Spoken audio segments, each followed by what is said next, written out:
गांव हरिपुर में रघु और उसके चचेरे भाई वीरू बहुत मशहूर थे। बचपन से दोनों साथ खेले, खाए पिए, लेकिन रघु का दिल साफ था और वीरू चालाक और स्वार्थी था। रघु ने मेहनत करके अपने खेतों को खूब फला फूला लिया था। लोग उसकी ईमानदारी के कायल थे, लेकिन वीरू को जलन होती थी। वह हमेशा रघु के खेत हड़पने का सपना देखता। रघु खेत में हल चला रहा है, पसीना बह रहा है। वीरू दूर से देख रहा है। सारा गांव ऐसे भगवान समझता है, एक दिन सब छीन लूंगा। आओ वीरू भाई, साथ में काम करोगे तो खेत और भी लहलहाएंगे। हाँ भाई, आज तो बस आराम कर रहा हूँ, कल से जम के काम करूंगा। वीरू मन ही मन योजना बनाता है।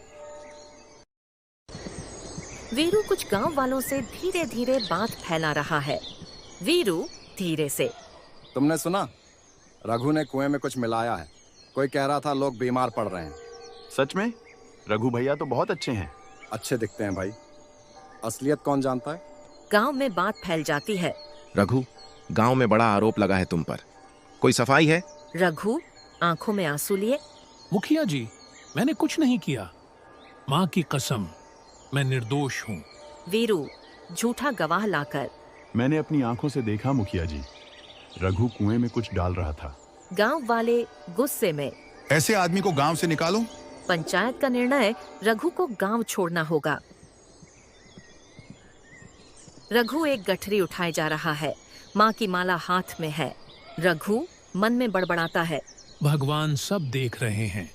न्याय देर से सही, लेकिन मिलेगा जरूर।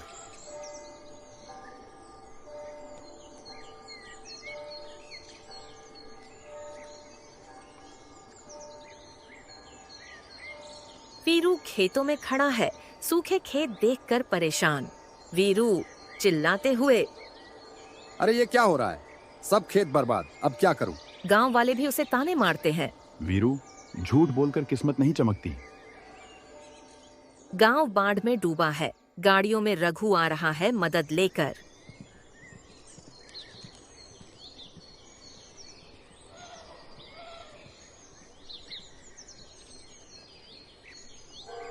गांव वाले हैरानी से, रघु सबको अनाज, कपड़े और दवाइयां बांटता है। अरे ये तो रघु भैया हैं। मुखिया लज्जित होकर, रघु बेटा, हमसे बहुत बड़ी भूल हुई, माफ कर दो हमें। रघु मुस्कुराकर हाथ जोड़ते हुए, गलतियों से ही इंसान सीखता है मुखिया जी। मैं बदला लेने नहीं, मदद करने आया हूँ। वीरू पैर पकड़कर रोता है।